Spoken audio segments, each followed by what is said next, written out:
ಡೆಲ್ಲಿ ಕೇಂದ್ರ ಚುನಾವಣಾ ಆಯೋಗಕ್ಕೆ ಕಂಪ್ಲೇಂಟ್ ಕೊಟ್ಟಿದ್ದಾರೆ ಸರ್ ಬಿಜೆಪಿ ಜೆಡಿಎಸ್ ಅವರು.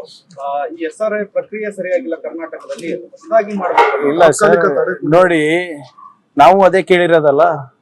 ಇವ್ರಕ್ಕಿಂತ ಮುಂಚೆನೆ ನಾನೇ ಖುದ್ದಾಗಿ ಡೆಲ್ಲಿಗೆ ಹೋಗಿ ಚುನಾವಣೆ ಆಯೋಗಕ್ಕೆ ಸಮಯ ಕೇಳಿದ್ದೆ, ಕೊಟ್ಟಿಲ್ಲ. ಅದಾದ್ಮೇಲೆ ಅಧಿಕೃತವಾಗಿ ನಾವು ನಮ್ಮ ರೀಜನಲ್ ಕಮಿಷನರ್ ಹತ್ರ ಕಳಿಸ್ಕೊಟ್ಟಿದ್ದೀವಿ, ಉತ್ತರ ಬಂದಿಲ್ಲ. ಆದ್ರೆ ವ್ಯತ್ಯಾಸ ನೋಡಿ, ಬಿಜೆಪಿ JDS ಅವರು ಕೇಳಿದ ತಕ್ಷಣ ಹೇಗೆ ಸ್ಪಂದಿಸ್ತಾರೆ, ನಮ್ಮ ರಾಜ್ಯ ಸರ್ಕಾರ ನೀಡಿದಂತ ಸಲಹೆಗಳ ಬಗ್ಗೆ ಯಾವ ರೀತಿ ಸ್ಪಂದಿಸ್ತಾರೆ ಅಂತ ಇದರಲ್ಲೇ ಸ್ಪಷ್ಟವಾಗಿ ಗೊತ್ತಾಗುತ್ತೆ. ಚುನಾವಣೆ ಆಯೋಗ ಕೇಂದ್ರ ಸರ್ಕಾರದ ಕೈಗೊಂಬೆ ಆಗಿದೆ.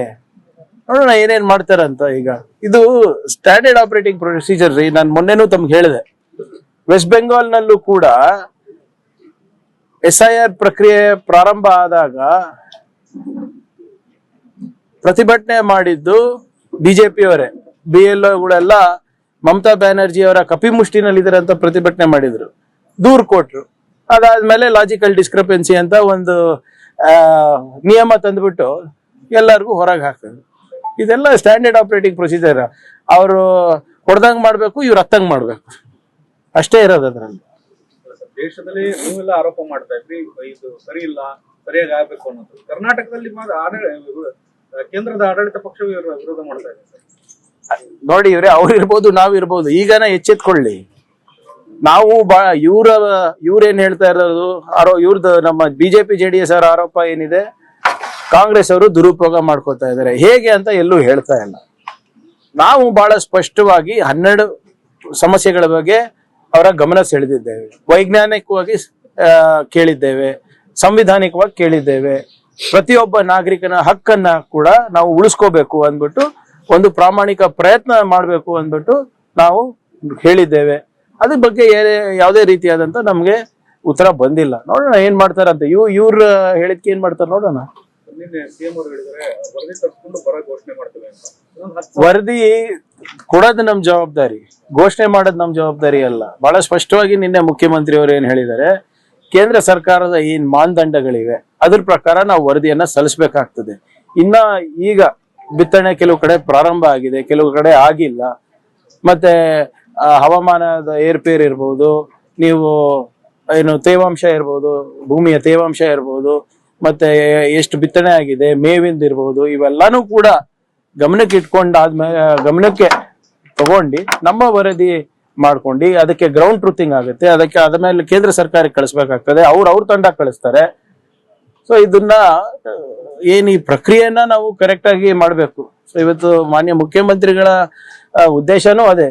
ಎಲ್ಲ ರೀಜನಲ್ ಹೆಡ್ ಕ್ವಾರ್ಟರ್ಸಿಗೆ ಹೋಗಿ ಪ್ರತಿಯೊಂದು ಜಿಲ್ಲೆದಿರ್ಬೋದು, ತಾಲೂಕು ಇರ್ಬೋದು, ಏನೇನ್ ನಡೀತಾ ಇದೆ, ಹೇಗಾಗ್ತಾ ಇದೆ ಅಂದ್ಬಿಟ್ಟು ತಿಳ್ಕೊಂಡು ವರದಿಯನ್ನ ತಯಾರು ಮಾಡ್ತೀವಿ.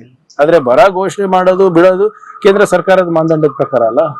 ಘೋಷಣೆ ಆಗಿಲ್ಲ, ವರದಿನೂ ಇನ್ನೂ ತರಿಸ್ಕೊಂಡಿಲ್ಲ ಸರ್. ಆಗ್ಲೇ 10,000 ಕೋಟಿ ಬೇಡಿಕೆ ನೀಡ್ತಾ ಇದ್ದಾರೆ.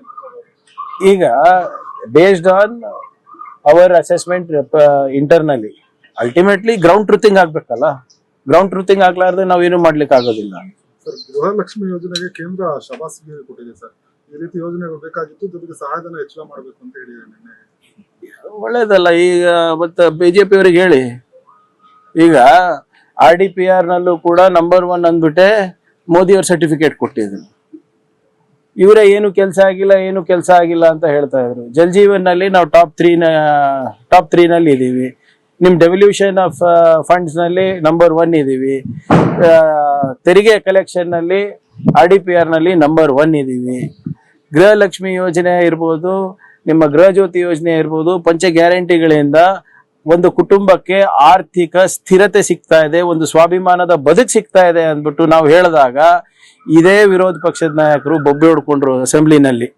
ಯಾವ್ದೋ ಆಕ್ಸ್ಫರ್ಡ್ ಪೇಪರ್ ನಿಮ್ಮವರೇ ಬರ್ದಿದ್ದಾರೆ, ಅವ್ರು ಬರ್ದಿದ್ದಾರೆ, ಇವ್ರು ಬರ್ದಿದ್ದಾರೆ ಅಂದ್ಬಿಟ್ಟು ನಿಮ್ಮ ಬೆನ್ನಿಗೆ ನೀವೇ ಶ್ಲಾಘಿಸ್ತಾ ಇದ್ದೀರಾ, ಹಂಗೆ ಹಿಂಗೆ ಅಂತ ಹೇಳಿದವರು ಇವತ್ತು ಕೇಂದ್ರ ಸರ್ಕಾರ ಹೇಳಿದೆ ಅಲ್ಲ. ಸ್ವಲ್ಪ ದಯವಿಟ್ಟು ಆ ವರದಿ ಅವ್ರಿಗೆ ತೋರಿಸ್ಲಿ, ಬಂದು ಸನ್ಮಾನ ಮಾಡ್ಲಿ, ಟೈಮ್ ಇಸ್ಕೊಡ್ತೀನಂತೆ. ಚನ್ನಪಟ್ಟಣ ತಹಸೀಲ್ದಾರ್ ಅವರನ್ನ ವ್ಯವಸ್ಥೆಗೊಳಿಸಿ ಹಲ್ಲೆ ಮಾಡಿರುವಂತಹದ್ದು ಕಂಪ್ಲೇಂಟ್ ದಾಖಲಾಗಿದೆ ಸರ್. ಅವರೇ ಕೊಟ್ಟಿದ್ದಾರೆ ಕಂಪ್ಲೇಂಟ್, ಗಿರೀಶ್ ಅವರು. ಅದು ಈಗ ಗಮನಕ್ಕೆ ಬಂದಿರೋದು ಅದು. So let me verify the facts. ಇನ್ನ ಅದ್ರ ಬಗ್ಗೆ ಇನ್ನ ಹೆಚ್ಚು ಮಾಹಿತಿಯನ್ನ ತರಿಸ್ಕೊಂಡು ತಮ್ಮ ಮುಂದೆ ಬರ್ತೀವಿ. ಹುಣಸೂರು MLA ಹರೀಶ್ ಗೌಡ್ರ ವೈಫ್ ಅಂದ್ರೆ ಅವ್ರಿಗೆ ಕೇಳಿದಾಗ comment ನಿನ್ನೆ ಕಂಪ್ಲೇಂಟ್ FIR ನಿನ್ನೆ ಕಂಪ್ಲೇಂಟ್ ಕೊಟ್ಟಿದ್ದಾರೆ. action ಇಲ್ಲ ಆಗುತ್ತೆ, ಯಾವುದೇ ಇರ್ಬೋದು, ಸಮಯ ತಗೊಳತ್ತಲ್ಲ. ಈಗ ಅದರಲ್ಲಿ ಬಹಳ ಸ್ಪಷ್ಟವಾಗಿ ಅವ್ರ ಸ್ಟೇಟ್ಮೆಂಟ್ ನಾನು ನೋಡಿದೆ. ಕೆಲವು ಸೆಲೆಬ್ರಿಟೀಸಿಗೆ ಯಾವ ನ್ಯಾಯ ಒದಗಿಸ್ಕೊಟ್ಟಿದ್ರೆ ಅದನ್ನು ಏನು 24 ತಾಸಿನಲ್ಲಿ ಆಗಿಲ್ಲ ಅಲ್ಲ. ಈಗ ಮೊನ್ನೆನೂ ಕೂಡ ಒಬ್ರು ಚಿತ್ರನಟಿ ಬಗ್ಗೆ AI ದೃಶ್ಯನ ತಾವು ನೋಡಿದ್ವಿ. It took us time but we will crack it. ಏನೇ ಇದ್ರೂ ಕೂಡ ಎಲ್ಲರಿಗೂ ನ್ಯಾಯ ಒಂದೇ, ಸ್ವಲ್ಪ ಸಮಯ ಆಗುತ್ತೆ. We will take action. ಬೆಳಗಾವಿಯಲ್ಲಿ RSS ಪ್ರಚಾರ ಸಭೆ ನಡೀತಾ ಇದೆ. ನಡೀಲಿ, ಅದೇನು ಖಾಸಗಿ ಕಾರ್ಯಕ್ರಮ ಅಲ್ಲ. ಅನುಮತಿಯನ್ನು ಪಡ್ಕೊಂಡಿದ್ದಾರೆ ಸರ್. ಅಲ್ಲ, ನೀವು ಅನುಮತಿ ಅನುಮತಿ ಪ್ರೈವೇಟ್ ಫಂಕ್ಷನ್ಗೆ ನಮ್ಮ ಅನುಮತಿ ಬೇಕಾಗಿಲ್ಲ. ಬೀದಿಗಿಳಿದ್ರೆ ಅನುಮತಿ ಬೇಕಾಗ್ತದೆ. ಸರ್ ಅದಕ್ಕೆ ಕೇಳ್ಬೇಕಲ್ವಾ? ಈಗ ನಾಳೆ ನೀವು ಒಂದು ದೊಡ್ಡ ಮೆರವಣಿಗೆ ಮಾಡ್ಬೇಕು ಅಂದ್ರೆ ಪರ್ಮಿಷನ್ ಬೇಕಲ್ವಾ? ಅವ್ರು ಮಾಡಿದೆ ಬೀದಿಗಿಳಿದ್ರೆ ಪರ್ಮಿಷನ್ ಕೇಳ್ತಾರೆ. ನಾವು ಅದನ್ನ ಏನೋ ಕಾನೂನು ಸುವ್ಯವಸ್ಥೆ ವಾತಾವರಣ ಅದೆಲ್ಲ ಸರಿಗಿದ್ರೆ ಕೊಡ್ತೀವಿ, ಇಲ್ಲ ಅಂದ್ರೆ ನೀವು ಮುಂದೂಡು ಅಂತ ಹೇಳ್ತೀವಿ. Depends on the local circumstances.